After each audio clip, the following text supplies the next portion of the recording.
Hey guys, Steve here. Today I got a look at the Asashio for you. Tier 6 premium Japanese destroyer, currently kind of tangentially available through the campaign in that you have to get these Sakura coins, which are kind of the event currency. How you get them is convoluted this time around. It's kind of bizarre.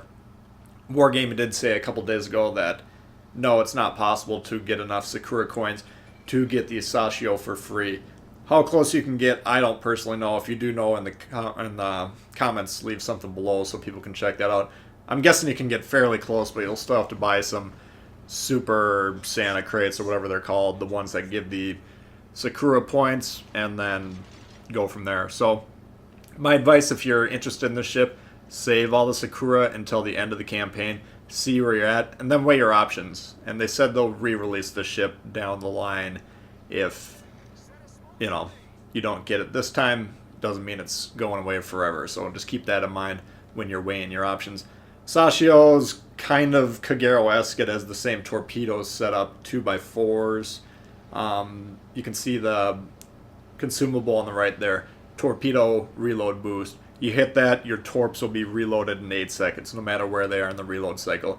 So to get maximum effectiveness out of that, you launch your 2 salvos of torps, hit the reload, 8 seconds later you got 2 more salvos. So you can get essentially, 16 torps in the water in the matter of 8 seconds, give or take, assuming you're able to launch them very quickly. So that's extremely powerful.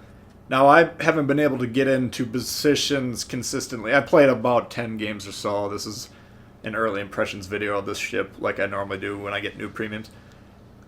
I haven't gotten into a lot of positions consistently where I've been able to use that consumable. I've gotten into 2 or 3, and when you are in a good position to use it and it works, it's extremely effective, don't get me wrong. But I think experience on when to use it, because the problem is if you use it too early, then you might find yourself into a better position later on where it's more effective. But then, like any other consumable, if you don't use it, you've kind of wasted it. So I think the experience part of this ship is just going to really be when to use that torpedo reload, because that's really where the strength of the ship is compared to the Akatsuki, the tier 6. And this is post-nerf Akatsuki, keep in mind. This one has more HP. The guns favor the Akatsuki. Better reload by a half a second. Turret traverse almost twice as fast. 16.4 compared to 30 in this ship.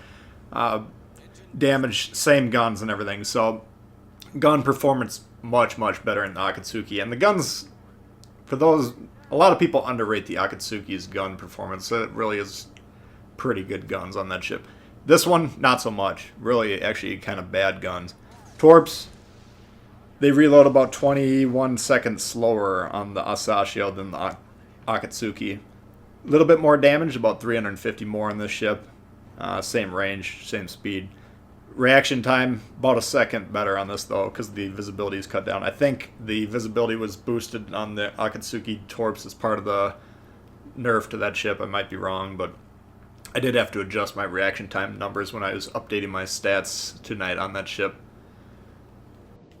Now, focusing in on this match here, because the guns are so kind of weak here, you really got to maintain your discipline. You got to stay undetected and rely on those torps. The guns, while semi-serviceable, they need to be used as kind of more of a last resort. Here, the Hipper pushes in and burns me with the radar or the sonar. This is about 2 times in the last week or so that I've been caught off guard by these German cruisers. I don't know why I've been forgetting how strong their sonar is. That's one of the main draws of the line. But the Hipper, the York sonars kick in at about 5.5, keep in mind. So that's one of their strengths, is pushing in on undetected destroyers. And you really got to treat that like a radar and just keep that buffer zone in between there. You never want to get within these cruisers' sonar range, especially not the radar range for those of the ships that have that. But sonar is just as dangerous. It does the same thing. For some reason, he disengages me there. I don't know if he was afraid of the torp threat or not, but that allows us to get disengaged here. But now we're kind of in a weird situation where we can't really go south because the Hipper has us pinned, and now the Amagi's pushing north, and that's kind of pinning us in deep here. And this is a situation where it's not a good thing for a destroyer. You can see they're effectively boxing me into this corner of the map here, and it's not a situation I'm that familiar with, to be honest with you. I can't remember too many instances where I've been pinned down this kind of heavily by ships, and it's my doing.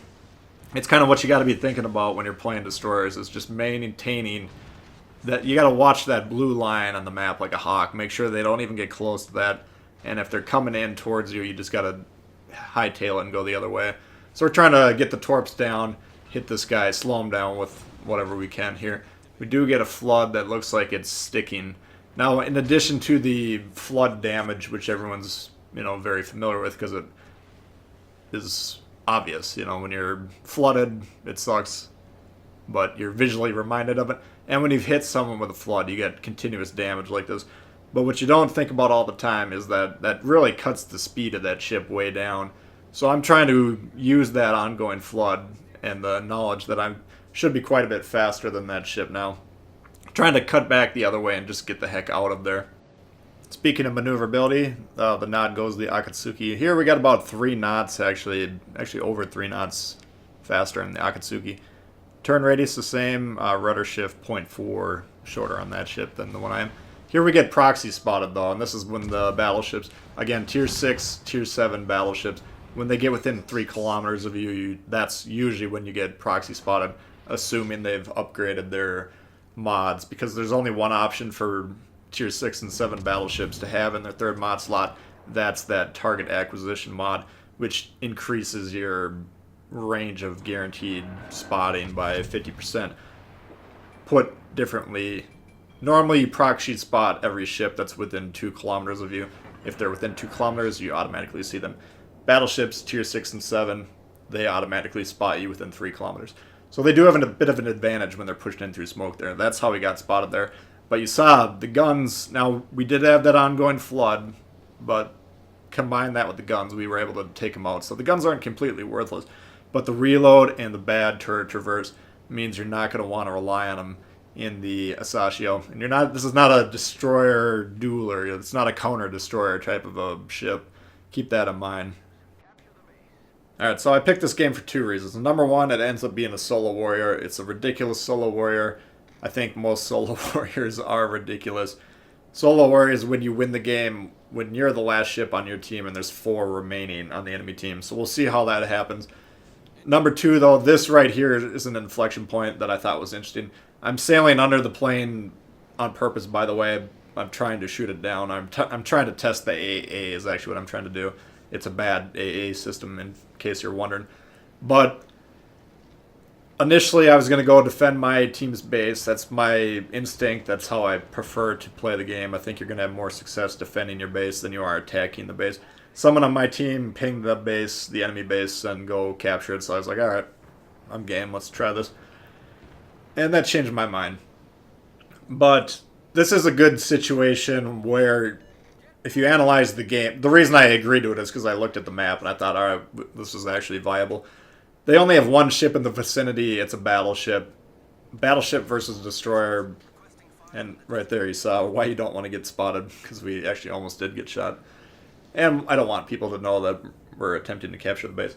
But anyway, destroyer versus battleship, the advantage is in the destroyer's favor. And what you want to do, the destroyer, you get on the base, you can stay on the base and remain undetected, as long as they don't have any destroyers left, which they don't. No ship can sneak up on me as long as I'm not positioned really poorly behind an island where I can't see the enemy pushing in. No one can sneak up on me to reset the base.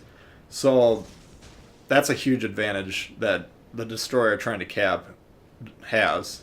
A battleship trying to push into the enemy base and capture is very, very, very, very rarely going to work. It's extremely rare. It's almost always a bad play. It's almost always going to cost your team the game to attempt to capture the base by yourself in a battleship. All right, those are a few caveats. A battleship trying to capture a base with 3 other people when there's 1 ship left on the enemy team. Across the map, yeah, you're going to have success there. But attempting to capture the base by yourself in a battleship or in a cruiser, you're probably not going to be able to do it. All you have to do is get spotted once, get shot once, you'll lose all your capture points, and then all the enemy team has to do is have one person on your cap. They'll win, you'll lose. So don't do it. That's obviously a broad rule, and it's kind of encapsulates why I prefer to defend the base as well, because it's a lot easier to lose all your capture points by getting reset than it is to defend the base. So defending the base, usually the sound option. Anyway, the Colorado, we spanked him a little bit with the first round of torps, and he's not inclined to defend the base because he knows this isn't a good fight. I'm trying to slow down here and get a couple salvos off. You can consider launching them both on the indicator. There's no real point because he's so low health now, but if he's got a lot of health in that instance and you think it's not very likely that he's going to turn off his path, at least not much. This guy tends to be sailing in a straight line. He seems oblivious. He seems like he was up late last night for New Year's Eve. So I think you could probably launch both sets on top of each other. You get the double strike then, which is pretty much always a kill shot or an extremely devastating hit anyways. But here we spread them out a little bit. We do hit him with 2, and then we get the kill. So now this is a situation where you can potentially capture the base. What am I doing right now? I'm looking for cruisers that are alive. We have 1 spotted, we have 1 unspotted. That was last seen kind of pointed up here. So I guess there's a 3rd cruiser down there in Timbuktu, but that one's irrelevant. We have 2 that were in position close enough to get back to us. One of them's currently spotted, seen headed in the enemy base. That's not going to reset us. The other one's probably heading back here. It's the Atlanta. If it gets close enough, it could potentially radar us. We need to blind fire one of these gaps. Torps take a while to get to their target. People underestimate how long it takes.